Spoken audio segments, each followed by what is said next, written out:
అందరికి కూడా వందనాలు. సిలువలో పలికిన మూడో మాట గురించి మనం ధ్యానం చేసుకుందాం.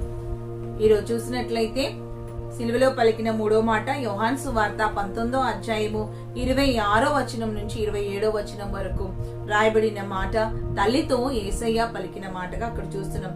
ఆయన తల్లియు తాను ప్రేమించిన శిష్యుడును దగ్గర ఉండుట చూచి, అమ్మా ఇదిగో నీ కుమారుడు అని తన తల్లితో చెప్పెను. తర్వాత శిష్యుని చూచి, ఇదిగో నీ తల్లి అని చెప్పాను. ఇది మూడో మాట. యేసయ్య సిలువలో 7 మాటలు పలికాడు. అయితే ఆయన పలికిన మూడవ మాటగా తల్లిని జ్ఞాపకం చేసుకున్నట్లుగా మనం చూస్తున్నాం. అవును, ఈ లోకంలోనికి ఏ మానవుడు కూడా తల్లి లేకుండా రాలేదన్న విషయాన్ని జ్ఞాపకం చేసుకోవాలి. ఏ మానవుడు కూడా ఏ మనిషి కూడా తల్లి లేకుండా జన్మించలేదు అన్న విషయాన్ని మనం జ్ఞాపకం చేసుకోవాలి. తల్లిదండ్రుల ద్వారానే వారు ఈ లోకానికి వచ్చినట్టుగా, ముఖ్యంగా తల్లి ద్వారానే ఈ లోకానికి వచ్చినట్టుగా, తల్లి ప్రాణం పోసి లేకపోతే తన రక్తంలో రక్తమును పంచి మరి ఎంతగానో మరి తల్లి మరి జన్మనిచ్చి మరి ఈ లోకానికి ప్రతి ఒక్కరిని కూడా పరిచయం చేసినట్టుగా మనం చూస్తున్నాం. తల్లి ప్రేమ, అవును, అన్ని ప్రేమల కంటే తల్లి ప్రేమ మిన్నైన ప్రేమ, స్వచ్ఛమైన ప్రేమ, శ్రేష్టమైన ప్రేమగా, కపటము లేని ప్రేమగా, నిష్కలంకమైన ప్రేమగా మనం చూస్తాము. తల్లి ప్రేమ, అవును, తల్లి ప్రేమకు మించిన ప్రేమ ఈ లోకంలో ఏదీ లేదు. దేవుణ్ణి చూసేది దేవుడు. అందుకనే ఆయన అంటున్న మాట ఏమంటే, ఒకని తల్లి వారిని ఆదరించినట్లు నేను నిన్ను ఆదరిస్తాను. అవును, తల్లిగా ఆయన ఆదరించే దేవుడై ఉంటున్నాడు. ఎందుకంటే ఆ తల్లిని తయారు చేసిన వాడే ఆయన, ఆ తల్లిని కలగజేసిన వాడే ఆయన కనుక, మరి ఆ తల్లిలో ఉంటున్న తల్లిలో ప్రేమను పెట్టింది ఆయన కనుక ఆ తల్లి ప్రేమ కూడా ఆయన అందించే దేవుడై ఉంటున్నాడు.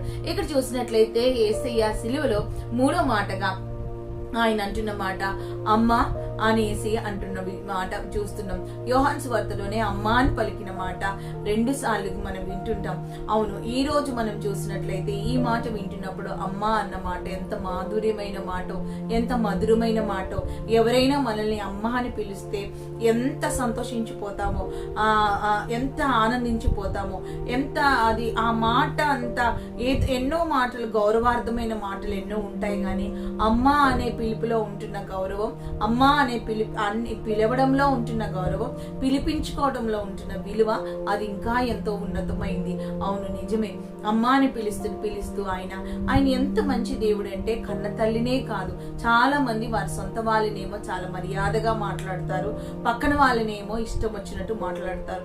చాలా సొంత వారికి ఏమో ఎంతో గౌరవాన్ని ఇస్తారు, ఎంతో విలువనిస్తారు, లేకపోతే వాళ్ళకి కానీ పక్కన వాళ్ళని తృణీకరిస్తూ ఉంటారు. కానీ నేను ఆరాధిస్తున్న యేసయ్య అలాంటి వాడు కాదు.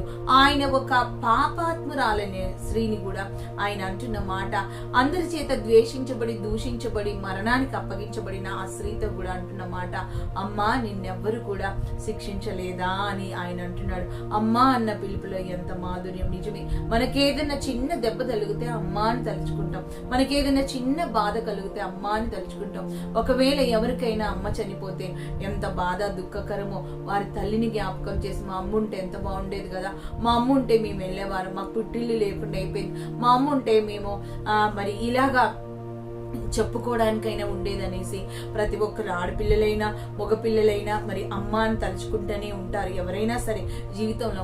అందుకనే ఆయన అంటున్న మాట ఏమంటే, ముదిమి వచ్చే వరకు నిన్ను ఎత్తుకునేవాడు నేనే. చాలా వరకు ముసలి వాళ్ళు అయిపోయినప్పటికీ కూడా వారు తల్లిని జ్ఞాపకం చేసుకుంటారు. వాళ్ళెంత వృద్ధులైనప్పటికీ కూడా తల్లి వాళ్ళే వృద్ధుడు అయినప్పటికీ కూడా తల్లి స్థానం తల్లిదే. అవును, తల్లి స్థానం తల్లిదే. మా అమ్మ అయితే ఇలాగా అనేసి చెప్పుకుంటా ఉంటారు. మరి ఈ రోజు సిలువ దగ్గరికి వచ్చినట్లయితే యేసు ప్రభులు వారు ఎంతో వేదనలో ఉన్నారు, ఎంతో బాధలో ఉన్నారు, ఎంతో శ్రమలో ఉన్నారు, ఎంతో కష్టంలో ఉన్నారు. ఆ కష్టంను మనం చూసినట్లయితే కన్న తల్లి చూడండి, ఒక కన్న తల్లి అక్కడ ఉండి తట్టుకోలేస్తుందా? ఒక కన్న తల్లి కొడుక్కి ఏదైనా దెబ్బ తగిలితే, ఒక కన్న తల్లి కూతురికి ఏదైనా బాధ కలిగితే తట్టుకోలేస్తుంది. ఎంతగా వేదన పడుతుంది, ఎంతగా ఏడుస్తుంది, ఎంతగా కుమిలిపోతుంది, ఎంతగా కుళ్ళిపోతుంది. అవును, అవును నిజమే. ఇక్కడ ఆ శిక్ష భయంకరమైందిగా మనం ఉన్నట్టుగా చూస్తున్నాం. తల్లిగా అక్కడ ఉంది మరియ, కానీ ఏమీ చేయలేకపోతుంది. తన కుమారుడి విషయంలో ఏది మాట్లాడలేకపోతుంది. మౌనమైపోయింది. ఇది మరి ఎందుకు మౌనమైపోయింది చూడండి. ఎవరైనా తన తల్లి వాళ్ళకి ఏదైనా జరిగితే స్త్రీలు అత్యధికంగా మాట్లాడే వారిగా ఉంటారు, స్త్రీలు దూషించే వారిగా ఉంటారు, స్త్రీలు గొడవ దిగే వారిగా ఉంటారు, స్త్రీలు చాలా ముందుకు దూసుకొని వచ్చే వారిగా ఉంటారు. కానీ మరి ఇక్కడ చూస్తే మరి అలా ఉండట్లేదు.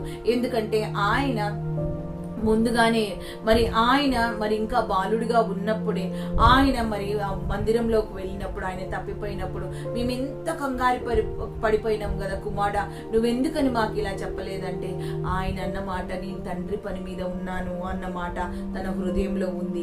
అంతేకాకుండా ఇక్కడ చూసినట్లయితే ఇంకొకసారి ఆయన మా సువార్త ప్రకటించడానికి, ఆయన ఇంకనో బోధలోనికి దిగ ముందు పరిచర్య చేయడానికి, దేవుని రాజ్యం గురించి ప్రకటించడానికి వచ్చినప్పుడు కానా వివాహంలో ఉంటున్న అప్పుడు ఆమె అంటున్న మాట, కుమారుడా ఏదో ఒకటి చేయమన్నప్పుడు ఆయన అంటున్న మాట, ఇంకా నా సమయం ఇంకా రాలేదు. అంటే ఈ రెండు మాటలు కూడా ఆమె మనసులో పెట్టుకుంది.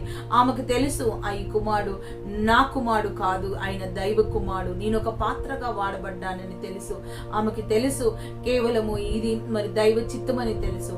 తనకి ముందే తెలుసు. ఎందుకంటే ఆ లూకా సువార్తలోనే చూసినట్లయితే సుమియోను అని ఒక ప్రవక్త దైవ సేవకుడు ఆయన 8వ రోజును సున్నతి కొరకు ప్రార్థన చేయడానికి దేవాలయంలోనికి వెళ్ళినప్పుడు ఆ గువ్వల్ని పట్టుకొని, ఆ పావురాలను పట్టుకొని వెళ్ళినప్పుడు ఆయన అంటున్న మాట, నీ హృదయంలో ఒక ఖడ్గము దూసుకొని పోతుంది మరియా, నీ హృదయంలో ఒక ఖడ్గము దూసుకొని పోతున్నప్పుడు ఆమె ఎంతో అప్పటి నుంచి కూడా ఆ మాటను తన హృదయంలో పదిలపరుచుకుందంట. ఎవరైనా ఏ తల్లి అయినా నీవు గొప్పగా చేయబడుతున్నావు, నువ్వు గొప్పగా ఊరేగించబోతున్నావు, నువ్వు మంచి స్థితిని పొందుకోబోతున్నావు అంటే ఏ తల్లికైనా సంతోషం ఉంటుంది. కానీ మరియకి మొదటి నుంచి యేసయ్య జన్మకు ముందు నుంచి, యేసయ్య జన్మించేటప్పుడు శ్రమే, అంతేకాకుండా ఆయన గురించి ఇంకొక ఆయన ఏమైపోతాడు అన్నది తనకు అర్థం కాని విషయం ఏమంటే తన హృదయంలో ఒక ఖడ్గము దిగిపోతుంది. అంటే ఇక్కడ మనం అర్థం చేసుకునవలసిన మాట అక్కడ ఏం రాయబడిందంటే, ఒకసారి మనం చూసినట్లయితే ఆ మాటలే మనం సుమియోని ద్వారా మాట్లాడిన మాటలు మనం చూసిన లూకా సువార్త 2:34, 35 ఈ మాటలు రాయబడి ఉన్నట్టుగా మనం చూస్తున్నాం.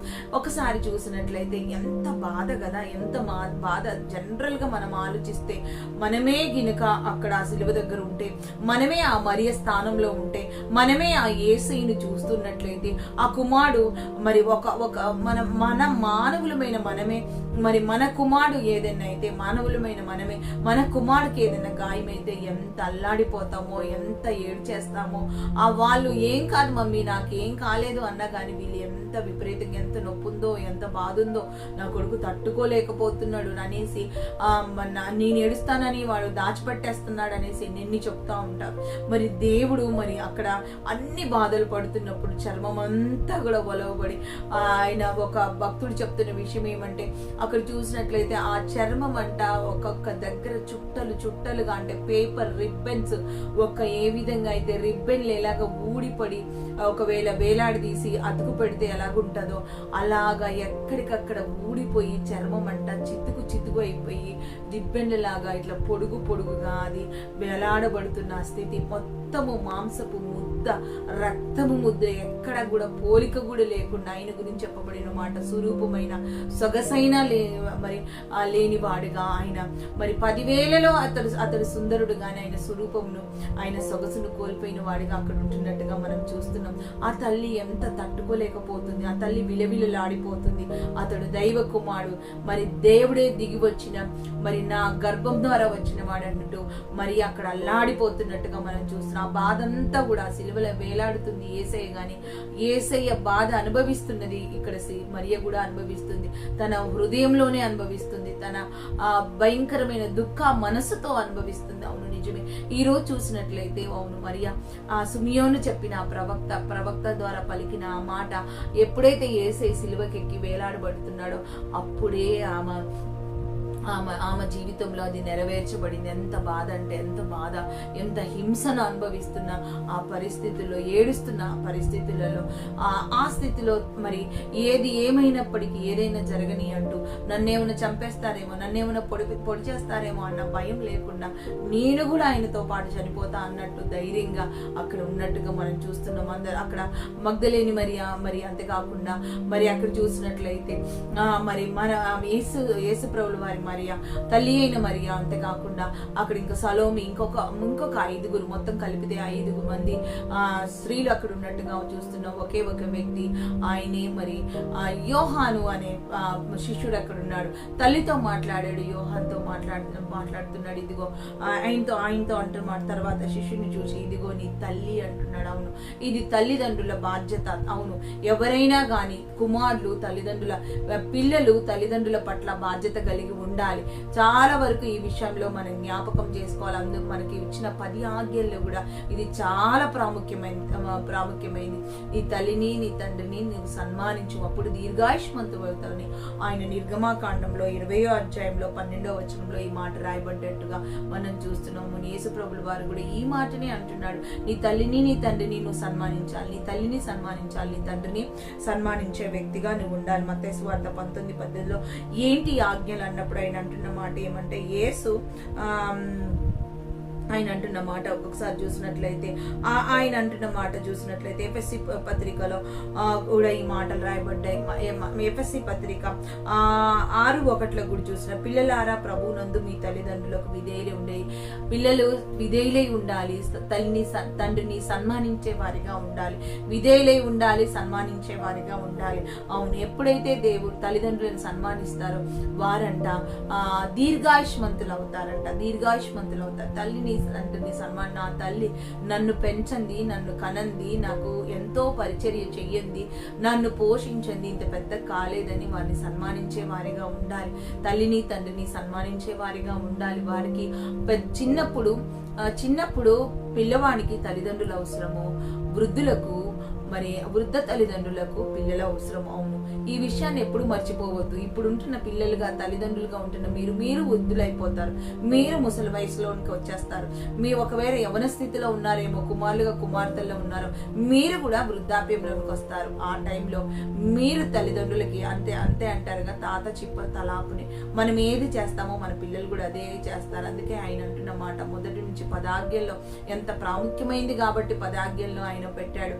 ఎంత ప్రాముఖ్యమైంది కాబట్టి 10 ఆజ్ఞల్లో ఒక ఆజ్ఞగా దీన్ని మనకి ఆజ్ఞాపిస్తున్నాడు ఆయన. నీ తల్లిని సన్మానించాలి, నీ తండ్రిని సన్మానించాలి. ఆయన అందుకే సామెతలో ఆయన అంటున్న మాట మనమందరం కూడా చూసినట్లయితే 23:22లో చూసినట్లయితే, నిన్ను కనిన నీ తండ్రి ఉపదేశమును అంగీకరించాలి, నీ తల్లి ముదిమియందు ఆమెను నిర్లక్ష్యం చెయ్యొద్దు. మీ తల్లి ఒకవేళ వృద్ధురాలైపోయి ముసలామైపోయిందా, ఆమెని నిర్లక్ష్యం చెయ్యొద్దు అనేసి మరి భక్తుడు ఇక్కడ తెలియపరుస్తున్నట్టుగా, మహాజ్ఞాని అయిన సొలొమోను మనకు బయలుపరుస్తున్నట్టుగా మనం చూస్తున్నాం. తల్లిదండ్రులు ఎంతో శ్రేష్టమైన వారు, ఎవరైనా పొందుకోవచ్చు. అక్కలు ఎవరైనా పొందుకోవచ్చు, లేకపోతే ఎవరినైనా మనము సంపాదించుకోవచ్చు. కొడుకులని, కూతుర్లని, అన్న అనేసి, చెల్లె అనేసి అనొచ్చు. తల్లిదండ్రులను పోగొట్టుకుంటే మాత్రం వారు మనతో పాటు మనం బ్రతికినంత కాలం ఏ తల్లిదండ్రులు కూడా ఉండరు. వాళ్ళ ఆయుష్ కొంతకాలమే. మన మధ్యలో మన జీవన ప్రయాణంలో వారి మధ్యలోనే వెళ్ళిపోతారు. కానీ వాళ్ళు సమాధానంగా పోవాలి, శాంతిగా పోవాలి, నెమ్మదిగా వాళ్ళు మరి ఈ లోక యాత్రను ముగించాలంటే మనము వాళ్ళని ఆదరించే వారిగా, తల్లిదండ్రులను సన్మానించే వారిగా మనం ఉండాలి. ఇది ఒక ఆజ్ఞగా స్వీకరించాలి. యేసయ్య అంతటి దీన పరిస్థితుల్లో కూడా, ఆయన రక్తం కారుతూ ప్రాణం పోతున్న స్థితిలో కూడా ఆయన తల్లిని జ్ఞాపకం చేసుకుంటున్నాడు. చివరి మాటల్లో తల్లిని జ్ఞాపకం చేసుకుంటున్నాడు. అంటే చివరి క్షణంలో, అంటే మన ప్రాణం పోయేంత వరకు కూడా మన తల్లిదండ్రుల పక్షాన మనం ఉండాలి. మన తల్లిదండ్రుల యొక్క బాధ్యత మనం నిర్వర్తించాలి, వారిని పోషించాలి, చూసుకోవాలి, వారి అవసరతలు తీర్చాలి, వాళ్ళని ఆదుకోవాలి, వాళ్ళని ప్రేమగా చూసుకోవాలి. వాళ్ళు చిన్నప్పుడు చిన్న పిల్లలుగా ఉన్నప్పుడు ఎలాగైతే మనల్ని కేర్ తీసుకున్నారో, పిల్లల్ని కేర్ తీసుకున్నారో, పెద్దగా అయిపోయిన తర్వాత పిల్లలు తల్లిదండ్రులకు కేర్ తీసుకోవాలి, వారికి అన్ని విధాల సహకరించాలి, అన్ని విధాల నీ ఉపదేశము, తండ్రి ఉపదేశమును అంగీకరించే వ్యక్తిగా ఉండాలి. తల్లిని ఎంత మాత్రం ముదిమి యందు నిర్లక్ష్యం చేయొద్దు. నిర్లక్ష్యం చేసేవారిగా, లేకపోతే పట్టించుకోని వారిగా, మరి ఏమి అంటి పట్టనట్టు ఉండేవారిగా ఉండకూడదని దేవుడు మనతోటి బోధిస్తున్నట్టుగా మనం చూస్తున్నాం. ఇక్కడ చూసినట్లయితే ఇక్కడ చూసినట్లయితే 1 తిమోతి 5:8 ఒక మాట ఉంది. ఎవడైనను స్వకీయులను విశేషముగా తన ఇంటి వారిని నిర్లక్ష్యం సంరక్షింపకపోయిన ఎడల వాడు విశ్వాస త్యాగము చేసిన వాడే అవిశ్వాసి కన్నా చెడ్డవాడైపోతాడు. ఎవరైతే తన సొంత ఇంటిని ఎవరైతే నిర్లక్ష్యపరుస్తారో వాడు అవిశ్వాసి కంటే అధ్వానం అనేసి ఇక్కడ మరి పౌలు భక్తుడు తిమోతికి రాస్తూ మాట్లాడుతున్నట్టుగా మనం చూస్తున్నాం. మనం ఎలాగ ఉన్నాం? బయట బాగానే ఉంటారు, మన కుటుంబాలే ఎలా ఉన్నాం, తల్లిదండ్రుల విషయంలో ఎలా ఉన్నాం, పిల్లల విషయంలో ఎలా ఉన్నాం. నీ పిల్లలు చూస్తూ ఉంటారు కదా, మీ పిల్లలు మీ తల్లిదండ్రులను ఎలాగా మీరు గౌరవిస్తున్నారు, సన్మానిస్తున్నారు, వాళ్ళకి కేర్ ఎలా తీసుకుంటున్నారు, వారి కొరకు మీరు సమయం ఎలా ఇస్తున్నారు, వాళ్ళ కొరకు ఎలాగ ఖర్చు చేస్తున్నారు, వారికి ఎలాగ ప్రాముఖ్యత ఇస్తున్నారు, వాళ్ళ కొరకు ఎంత బాధ్యత కలిగి ఉన్నారు మీ పిల్లలు చూస్తారు. మీ పిల్లలు తిరిగి మరి అదే క్రమాన్ని పాటిస్తారు. అవును, ఆ విషయాన్ని జ్ఞాపకం చేసుకోవాలి. యేసు ప్రభులు వారు మనకు ఒక మాదిరి ఉంచిపోయాడు. ఆయన మరణిస్తూ కూడా మాదిరిని అనుసరించినట్టుగా మనం చూస్తున్నాం. ఆయన ఆజ్ఞను పాటించినట్టుగా చూస్తున్నాం. తల్లిని నిర్లక్ష్యపరచలేదు.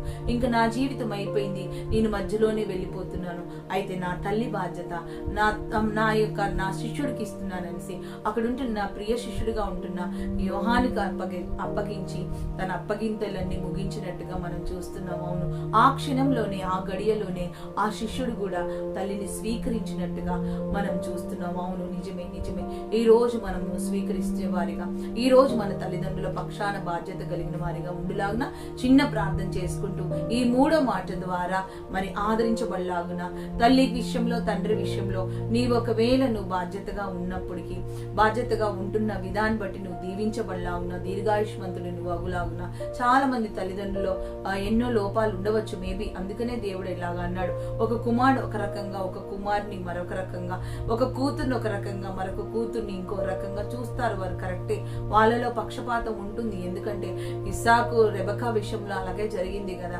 ఏషావును ఒక రకంగా, మరి అంతేకాకుండా యాకోబును ఒక రకంగా చూశారు. అవును, మరి వాళ్ళలో భేదం ఉండొచ్చు ఒకవేళ వాళ్ళ చూపులో కానీ, వాళ్ళ ప్రవర్తనలో ఒకవేళ తల్లిగా కానీ, కన్న తల్లిదండ్రులు కాబట్టి వాళ్ళు ఎలాంటి వాళ్ళైనప్పటికీ చాలాసార్లు అంటా ఉంటారు, వీళ్ళు మాకేమీ చెయ్యలేదు, మాకేమీ ఇవ్వలేదు. అంటే ఒకవేళ చేసినా చేయకపోయినా కానీ వాళ్ళు కన్నందుకు మనం చేయాలంట.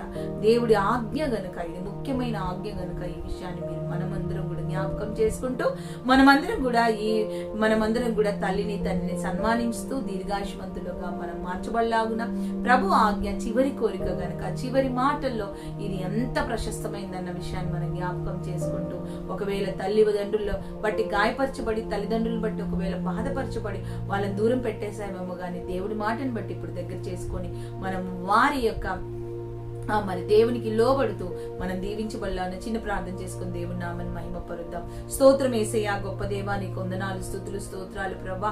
ఈ 3వ మాటగా ప్రభా, అమ్మా ఇదిగో నీ కుమారుడని ప్రభా, అయ్యా శిష్యునికి అప్పచెప్పిన దేవుడు తండ్రి నీకు వందనాలు. ఇదిగో నీ తల్లి అని ప్రభా, శిష్యుడికి అప్పచెప్పిన దేవుడు ప్రభా. అయ్యా తల్లికి నైనా శిష్యుడికి తల్లిని అప్పచెప్పి ప్రభా, నీ పని ముగించిన దేవుడు ప్రభా. చివరాఖర్లో కూడా తల్లిదండ్రులను ప్రభా అయ్యా సన్మానించాలని తిరిగి నీ ఆజ్ఞను ప్రభా నీవు గైకొంటూ ప్రభా మాకు బోధించిన దేవుడవయ్యా. అవునయ్యా, నీ మాటలు మేము గైకొంటూ దీవించబడే కృపను మా అందరికి అనుగ్రహించమని ఈ 3వ మాట ద్వారా మేము బలపరచబడి మా కుటుంబాలని, మా సొంత కుటుంబాలకి ప్రభా అయ్యా మేము నాయన ఎంత మాత్రం కూడా విముఖులం కాకుండా ప్రభా అయ్యా, విశ్వాసఘాతకులం కాకుండా ప్రభా మా సొంత కుటుంబాల పక్షాన ప్రభా అయ్యా మీకు వందనాలు. వాటి రక్షణ కొరకు నైనా మేము నిలబడే వారిగా, వారి పోషణ కొరకు నిలబడే వారిగా అయ్యా మేము బాధ్యత కలిగిన వారిగా ఉండడానికి సహాయం దయచేయమని సమస్తాన్ని నీ చేతులకు అప్పచెప్తూ, ఎంతమంది అయితే తండ్రిని తల్లిని ఎవరైతే కోల్పోయి ఒకవేళ బాధపడుతున్నారో అలాంటి వారిని నైనా మీరు ఆదరించమని ప్రభా. ఎవరైతే నైనా తల్లిదండ్రులను పోషించడం కష్టం అనుకుంటున్నారో ప్రభా, వారితో మీరు మాట్లాడి బలపరిచినందుకు వందనాలు, స్తోత్రాలు చెల్లిస్తూ, తల్లిదండ్రులు ఎవరైతే సన్మానిస్తున్నారో, ఎంత కేర్ తీసుకున్న వారు నిండారుగా నూరంతల ఆయుష్ పొందుకొని ప్రభా, నీ ఆశీర్వాదాలన్నీ వారి మీద కుమ్మరించమని ప్రభా, ఈ మాట ద్వారా మమ్మల్ని బలపరిచినందుకు, మమ్మల్ని పురికొల్పినందుకు, సరిచేసినందుకు వేవేల వందనాలు, స్తోత్రాలు చెల్లిస్తూ నజరేయుడు సర్వశక్తిమంతుడైన యేసయ్య నామములో అడిగి వేడుకుంటూ ప్రార్థిస్తున్నాం తండ్రి. ఆమేన్, ఆమేన్, ఆమేన్.